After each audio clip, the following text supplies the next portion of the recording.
ایک transit trade معاہدے کے تحت آپس میں جڑے ہوئے ہیں۔ اسی طرح پاکستان نے ازبکستان، تاجکستان، ترکمانستان کے ساتھ بھی ٹرانزٹ ٹریڈ کے معاہدے کر رکھے ہیں تاکہ ان وسط ایشیائی ممالک کی بیرونی تجارت کراچی کے راستے، گوادر کے راستے ہو سکے، کیونکہ کراچی کا جو بندرگاہ ہے وہ مختصر ترین راستہ ہے ان ممالک کے لیے سمندر تک رسائی کے لیے۔ اب ظاہر ہے جب اگر سرحد بند ہو گئی ہے تو اس میں ہر قسم کی ٹرانزٹ تجارت بھی، دو طرفہ تجارت بھی اور سے طرفہ تجارت بھی مکمل طور پہ بند ہے، اور اس کی وجہ سے لاکھوں جو لوگ ہیں پاکستان میں، افغانستان میں اور وسطی ایشیا میں، ان کا براہ راست روزگار متاثر ہوا ہے۔ اگر اس کا بالکل سرسری جائزہ بھی لے لیں تو بڑے بھاری نقصانات ہیں دونوں طرف۔ پاکستان کی افغانستان کو سالانہ جو برآمدات ہیں کوئی 1.5 سے 2 ارب ڈالر کے برابر ہوتی ہیں۔ 3 ماہ کی رکاوٹ کے نتیجے میں ایک بڑا سیدھا سادہ حساب ہے کہ 3 ماہ سے زیادہ ہو گیا ہے تو 400 ملین ڈالر کے قریب پاکستان کی برآمدات کو نقصان پہنچ چکا ہے۔ اب افغانستان کے راستے وسطی ایشیا کو جانے والی برآمدات جن کی سالانہ مالیت 900 ملین ڈالر سے 1 ارب ڈالر تک ہے، وہ بھی ظاہر ہے اسی 3 مہینے کی مدت میں وہ 225 ملین ڈالر کا نقصان پاکستان کی معیشت کو اٹھانا پڑا ہے۔ دوسری جانب افغانستان کو پاکستان کو جو برآمدات وہ کرتا ہے وہ کوئی 200 ملین ڈالر کا نقصان ہو۔ اس طرح واگا کے راستے افغانستان جو اپنی برآمدات بھارت کو بھیجتا ہے وہ بھی 75-80 ملین ڈالر کے قریب نقصان ہوا ہے۔ اب پاکستان کی 2 بندرگاہوں کراچی اور گوادر اور لاجسٹکس کے بنیادی ڈھانچے پر بھی بارڈر کی بندش کا براہ راست اثر پڑا ہے۔ کراچی کے ذریعے افغان ٹرانزٹ ٹریڈ عموماً سالانہ 40,000 سے 45,000 کنٹینر پر مشتمل ہوتی ہے، جس سے پاکستان کو ٹرانسپورٹ، انشورنس، پورٹ ہینڈلنگ اور متعلقہ خدمات کی مد میں 160 سے 180 ملین ڈالر ملتے ہیں ہر سال۔ یعنی اندازہ لگائیے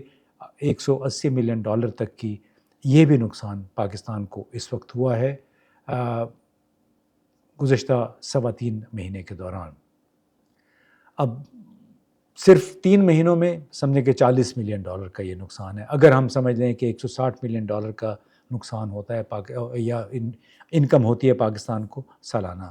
افغان ٹرانزٹ کارگو کے کوئی 10,000 سے زائد کنٹینرز اس وقت پاکستان میں پھنسے ہوئے ہیں، جن پر ظاہر ڈیمریج اور کنٹینر ڈیٹینشن کی مد میں یومیہ تقریباً $120 فی کنٹینر چارجز لگ رہے ہیں۔ افغان درآمد کنندگان کے لیے یہ یومیہ 12 لاکھ سے بھی زیادہ ڈالر کے نقصان کے مترادف ہے، یا 3 ماہ میں ان کا کوئی 108 ملین ڈالر صرف ڈیمریج اور ڈیٹینشن جو کنٹینر ڈیٹینشن ہے اس مد میں وہ جا چکے ہیں۔ ثانوی اثرات بھی ہیں ظاہر ہے اس تمام تر صورتحال کے، یعنی کسٹم ڈیوٹیز، ٹیکسوں کی مد میں اربوں روپے کا نقصان پاکستان کو ہوا ہے، جبکہ سپلائی چین میں رکاوٹوں کے باعث وسطی ایشیا سے آنے والی جو برآمدات ہیں جنہیں جیسے کپاس اور دالیں مقامی منڈی میں ظاہر ہے پھر مہنگی ہو گئی ہیں، پاکستان کو اب اس کی سپلائی نہیں ہو رہی۔ افغانستان کو بھی رکے ہوئے ٹرانزٹ کارگو کے باعث درآمدی ڈیوٹیز میں نمایاں کمی کا سامنا ہے، جس کی وجہ سے ظاہر ہے وہاں پہ براہ راست مہنگائی ہو رہی ہے، مارکیٹ غیر مستحکم ہو گئی ہے اور عوامی بے چینی میں اضافہ ہوا ہے۔ اب یہ ایک لحاظ سے معاشی جمود ہے،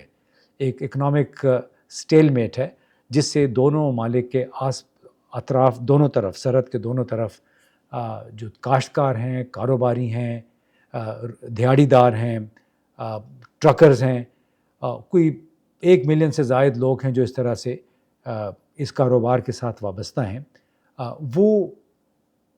اس سے متاثر ہو رہے ہیں۔ اب یہ سوال یہ تھا کہ کیا جو لوگ اس قسم کی صورتحال سے فائدہ اٹھاتے ہیں وہ اس کی بہتری میں کوئی کردار ادا کر سکتے ہیں یا نہیں۔ اب اعداد و شمار کو دیکھیں، کراچی، حیدرآباد، گوادر سے لے کے طورخم اور چمن تک، تو یہ لگتا ہے کہ وہ لوگ جو کہ انفارمل اکانومی سے، اسمگلنگ سے فائدہ اٹھاتے ہیں، وہ کسی بھی طور کاروبار کے باقاعدہ طور پر کھلنے سے خوش نہیں ہو سکتے، انہیں اس کا کوئی فائدہ نہیں ہوتا، اور اسی وجہ سے اس وقت بہت لوگ شور مچا رہے ہیں، کاروباری حضرات شور مچا رہے ہیں، ٹرکرز سراپا احتجاج ہیں، برآمد کنندگان درآمد کنندگان دونوں ملکوں میں بڑی تشویش میں مبتلا ہیں. لوگوں کے کئی کمپنیوں کے 200-300 کنٹینرز، ایک کمپنی کے کنٹینرز پھنسے ہوئے ہیں، یا سرحد کے اس پار یا سرحد کے اس پار. اب حال ہی میں پاکستان نے کوئی اجازت دی ہے کوئی 5-6 ہزار افغان کنٹینرز کو جو کہ پھنسے ہوئے ہیں کراچی پورٹ پہ، لیکن یہ اجازت دی ہے کہ آپ ان کو واپس بھیج دیں جہاں سے یہ چلے تھے. تو اگر واپس بھیج بھی دیں تو اس میں بھی تو نقصان تو ان کا ہو چکا ہے، بلکہ مزید نقصان ہوگا جب دوبارہ اس کی ہینڈلنگ سروسز ہوں گی، چارجز ہوں گے، ڈاکیومنٹیشن ہوگی، اس کا سفری اخراجات دینے ہوں گے. تو ویسے تو مجموعی ایک بہت ہی نقصان کا سودا ہے پاکستان کے اور افغانستان کے ان لوگوں کو جو کہ دو طرفہ اور ٹرانزٹ تجارت کے ساتھ وابستہ ہیں براہ راست اور بالواسطہ طور پہ. اور اسی لیے سندھ کی دونوں سرحد کے دونوں جانب سٹیک ہولڈرز کا مطالبہ ہے کہ یہ سخت پالیسی جو ہے اس کو ختم کر کے کم از کم دو طرفہ تجارت کے لیے اور عام آمد و رفت کے لیے بارڈرز کو کھولا جائے. کیونکہ وہ یہ بھی کہتے ہیں کہ دہشت گردی تو پہلے بھی ہوتی تھی جب بارڈر کھلے تھے. اس سے پہلے آپ کو معلوم ہوگا کہ کوئی 4 مرتبہ، یہ چوتھی دفعہ ہے جو کہ جب 11 اکتوبر 2025 میں بارڈر بند کیا گیا تو 2025 کے دوران یہ چوتھا موقع تھا. اس سے پہلے بھی بڑے خراب حالات میں تھے دونوں ملکوں کے درمیان دہشت گردی کی وجہ سے. اس کے باوجود کاروبار چلتا رہا، سرحدیں کھلی رہیں. تو سوال یہ ہے کہ کیا ہم دہشت گردی کو بنیاد بنا کر مسلسل سرحد کو بند رکھ کے کیا دو طرفہ مفادات کو، دو طرفہ تعلقات کو فروغ دے رہے ہیں؟ اور کیا اس طرح وہ لوگ جو کہ براہ راست اس سے متاثر ہو رہے ہیں اور اربوں روپے کا نقصان ہو گیا ہے، کیا ان میں پاکستان کے لیے، افغانستان کے لیے کوئی گڈ ول، کوئی خیر سگالی کا جذبہ باقی رہے گا؟ خاص طور پہ وہ لوگ چھوٹے پیمانے پہ جو کاروبار کرتے ہیں، جن کا 1-2-3-4 کنٹینرز ہوتے ہیں، ان کا جو 2-3 مہینے سے زیادہ ہو گئے سامان اگر بند پڑا ہے، وہ اخراجات کیسے پورا کرے؟ کیا پاکستان کی حکومت کم از کم ان پاکستانی امپورٹرز، ٹریڈرز کو اس کوئی تلافی کرے گی ان کی، جن کا مسلسل نقصان ہو رہا ہے ان کنٹینرز کی وجہ سے جو انہوں نے وسطی ایشیا اور افغانستان سے منگوائے تھے، یا ان کے وہ کنٹینرز جو کہ تمام ضابطے کی کارروائی مکمل ہونے کے بعد راستے میں تھے اور سرحد بند ہونے کی وجہ سے ابھی تک وہ راستے میں پھنسے ہوئے ہیں؟ ایک لمحہ فکریہ ہے ہماری تمام قوم کے لیے، ہماری قوم کے لیے نہیں بلکہ ہمارے اقتدار ارباب اختیار کے لیے، جنہوں نے سرحد بند کر کے یہ پابندیاں لگائی ہیں اور جس کے سبب ہر روز کروڑوں روپے کا نقصان ہو رہا ہے پاکستانیوں کو، افغانوں کو. بہت بہت شکریہ.